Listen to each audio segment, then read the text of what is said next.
I am Ferdinand Marcos, and I am the President of the Republic of the Philippines.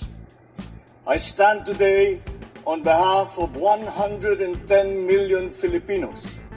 Hello people and hello universe, it's me again, shoutout po sa inyo. Ayan, may iba po tayo ngayon mga kababayan. I-updates po natin ito ay napakalaking nasabat na droga. So makita yung nakikita ko, as usual guys, mga syabura yan. Ngayon, titingnan natin basahin po natin kung ilang milyon yan. Nako! Sabi po na dito, wow, BOC News today, the Bureau of Customs Ninoy Aquino International Airport, BOC na in coordination with the Philippine Drug Enforcement Agency, which is PDEA and NAIA Inter-Agency Drug Interdiction Task Force, intercepted a parcel containing approximately 9,898 grams, ang laki, of shabu methamphetamine with an estimated street value of 67 million 306 and 400 agay at the Pier Cargo Warehouse sa Pasay City. Ito mga besyang nako, mahaba ito pero ayan lang po at least nakita nyo kung gaano kalaki o ilang gramo. Nako o ayan tingnan nyo ito, pakita ko. Oh my goodness, ayan naloka naman ako. Di ba? Ang akala kasi nila, hindi mahigpit ang Pilipinas sa pagbabiyahe ng ganitong mga illegal na mga droga, mga kababayan. Tingnan nyo gaano kalaki yan. See? Wow, nako, kasama talaga ito. Alam nyo guys, ang aso talaga malaking na itutulong niya, Lalo yung mga kinay, my favorite dogs. Nako, wish ko lang magkaroon ako ng ganyan, Pang mayaman lang na aso yan. Ayan, tingnan nyo yan, mga kababayan. Di kayo naloka. See? So, congratulations sa ating mga autoridad, PDEA, PNP, BOC. Nako, lahat-lahat na. Congratulations po sa inyo. Alam nyo, ngayon lang talaga, sa totoo lang nakikita ko ang maraming drogang nahuhuli. Grabe. Biro mo sa isang taon ng pamumuno ni Pangulong Marcos Jr. guys, naaabot ng 30 bilyon ang halaga. Katumbas po ng 6 na taon ni Tatay Digong. Biro nyo yan. Hindi lang yan guys, mayroon pa. Ito pa. Nakikita nyo yan mga kababayan. Parang lang parang bitsin or asin lang. See? Wow, grabe. Ang tindi ito mga besyang. Hindi kayo naloka. Ayan oh my goodness. Parang 10 pisong salt sa palengke. Ito pa mga kababayan, November 13 ito the Bureau of Customs Ninoy Aquino International Airport, BOC NAIA under District Collector Yasmin Obilius, MAPA intercepted in a bound express cargo containing suspected dangerous drugs declared as vitamin supplement, BB wash and body wash on November 9, 2023 at the DHL Express Gateway Warehouse in NAIA. Nakita nyo yan? Agoy. Nilalagay pa nila sa body wash guys yung mga parang vitamins lang tingnan nyo yung aso, galing talaga. Kita nyo? Naloka ako. Ang tindi nito mga besyang. Ito guys ay ecstasy. Tingnan nga natin yung full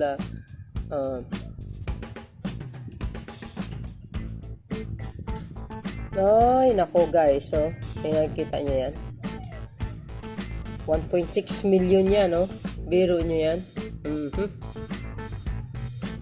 See? Ayan.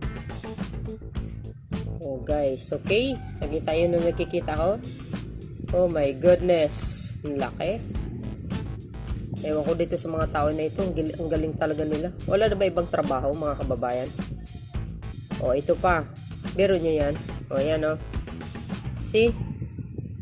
The Bureau of Customs Ninoy Aquino International Airport, NAIA, in collaboration with the Philippine Drugs Enforcement Agency, PDEA, and the NAIA Inter-Agency Drug Interdiction Task Force, a task group, apprehended and Bolivian traveler from this Addis Ababa, who arrived through Ethiopian Airlines Flight ET644 carrying agay cocaine inside his luggage, mga kababayan. Nalorky ako. Magkanong halaga? Ayan o. 47.7 million worth of cocaine. O yan, arrest Bolivian passenger. Siyempre, nahuli. O yan, din na natin basa yung kabuuan. Ano? Ang haba yan, guys. Pakita ko sa inyo, ha.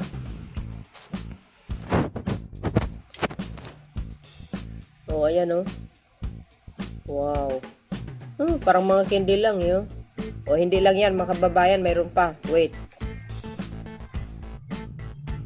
Nakikita nyo guys, ito naman sa Pampanga. Clark Freeport, Pampanga, through its strengthening propelling capabilities, the Bureau of Customs Fort Clark uncovered 135.24 grams of cocaine valued at 716 million ba yan? Agoy, 772,000 on November 22. Oh, kailan lang yan guys ha? Ito. Oh my goodness. Ay ano pala to? 717k pala, hindi milyon, ano? So nakita nyo? Tingnan natin. Naku po, grabe. Alam nyo, sa totoo lang, sa mahigit na isang taon na pamumuno ni Pangulong Marcos, mga kababayan, mahigit 30 billion ang halaga ng droga ng nasabat. Yun po ay katumbas po ng 6 na taon ni Tatay Digong. Kita nyo yan? See? Oh my goodness. Agay.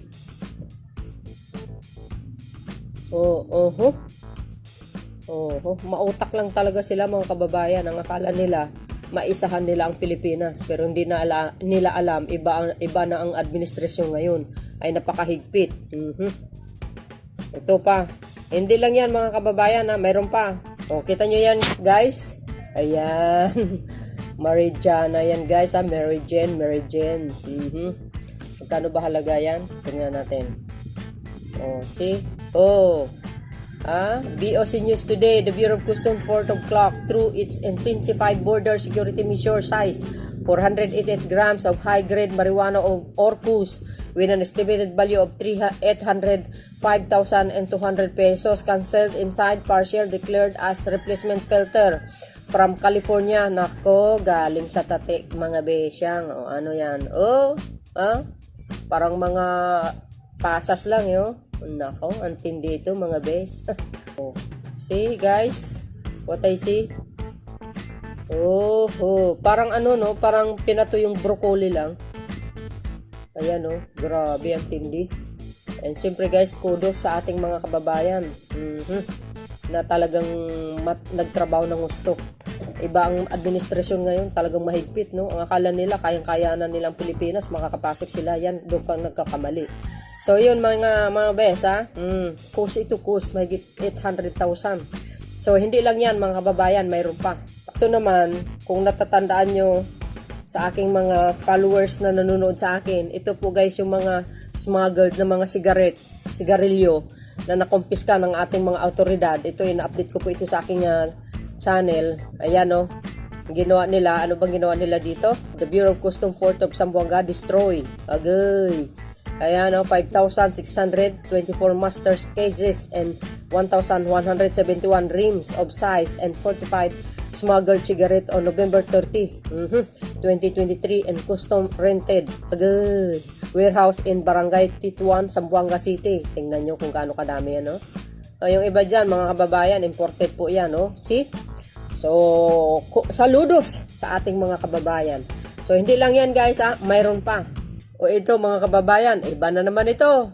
Sabi po ng PTB4, just in, nasabat ng mga otoridad ngayong Lunes, December 4, ang nasa 1,900 sako ng bigas and 10,700 kilo ng imported na asukal and 840 kilo ng frozen pango Swiss, Swiss ba yan? Fillet at 572 kilo ng frozen meat. Oh my goodness. Tingnan natin mga besa.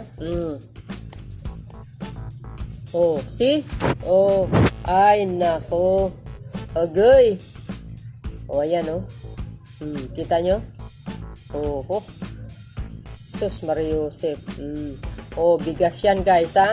Malamang, siyempre, pag walang sapat na dokumento yan mga kababayan, automatic ikukumpiskahan ng gobyerno yan at ilagay sa DSWD, ipapamimigay na naman ng libre ng Pangulo. Natural. And of course guys, kudos sa ating mga autoridad na talaga naman nagtatrabaho. Ito guys, alinsunod po ito sa utos ng ating mahal na Pangulo. Tingnan. So nakita nyo, nakita nyo, 40 million na smuggled na meat. Ayan. See? Titingnan natin, basahin natin, okay? See? 40 million smuggled hot meat na samsam sa nabutas mga bes. Okay. See? Manila, Philippines, sinatayan na sa 130 kilo ng smuggled meat ang nasabat sa Department of Agriculture Inspectorate and Enforcement Team at the National Meat Inspection Service. Guys, sa nabutas nitong Biyernes, December 1, ito guys, dalawang cold storage na isinasabing pag-aari ng isang tao sa San Rafael Village.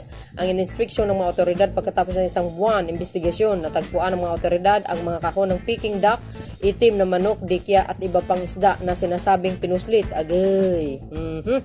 Sinasabi, bukod sa walang tamang mga dokumento, nabubulok na ang mga produkto. Ayan. Last month, may-ari na receive tayo na intelligence report na may dalawang lugar dito sa San Rafael Village na nagtitinda ng Peking duck. Isang tropa natin nakapag-order ng Peking duck, ni Dennis Solomon at sa ng DA Inspectorate and Enforcement Team. Ayon sa NMAIS, ang mga ito ay nakaban pa rin sa napatunaya na smuggled siya. Dagdag pa ni Solomon, ang pagbibenta ng Peking duck mula sa China ay pinagbawal ng Department of Agriculture dahil sa bird flu. Agay! Nako! Talaga, lahat ng galing dyan sa bansa na yan, piki ba? Pinatayang nagkakahalaga ng 40 milyon ang nasamsam na produkto ng agrikultural.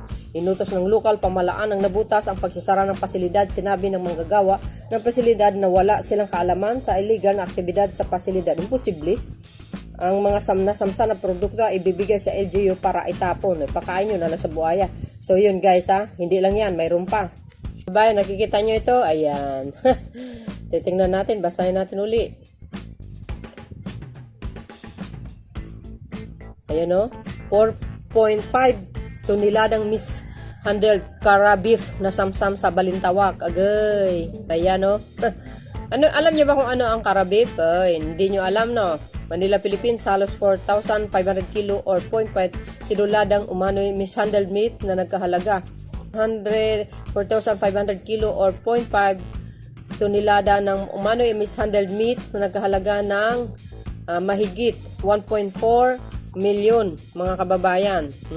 Ang nasabat ng mga tauhan ng National Meat Inspection Service at Department of Agriculture sa isinagawang operasyon sa Balintawak Market nitong Merkulis alas 5 ng hapon. Agay, ayan guys see? Ayan, tinikman umano ng target sa loob ng 2 linggo bago ikasa ang operasyon. Mula ito sa natanggap nilang impormasyon ukol sa umano'y pagbibinta ng nasabing karne mula sa isang hindi rehistradong slaughter house. Kung titingnan mo ito, mabaho na, so we suspect na kinatay ito ng undergo ng flooding. Ibig sabihin, pinapainom ng tubig para bumigat para lumaki yung kita nila, which is nilalagay sa alanganin yung meat safety. Paglalahad ni Posadas, ay ganun ba yun? Painuman mo muna ng tubig yung baboy. Pag kinatay mo, bibigat. Ang posible na pwedeng mangyari, sir, ay food poisoning. Pwedeng mag-cause ng pagkamatay dahil sa dehydration on ibang komplikadong particularly yung immunocompromised na tao. Kakain ito po banta sa kalusugan ng mamayang Pilipino na nakakain ng hindi safety pagkain giit pa ng opisyal. So yun guys Alam niyo ba kung anong cara beef? Ito po guys ay kalabaw. Carabao and beef. Cara beef nga. So yun, mga besya nga.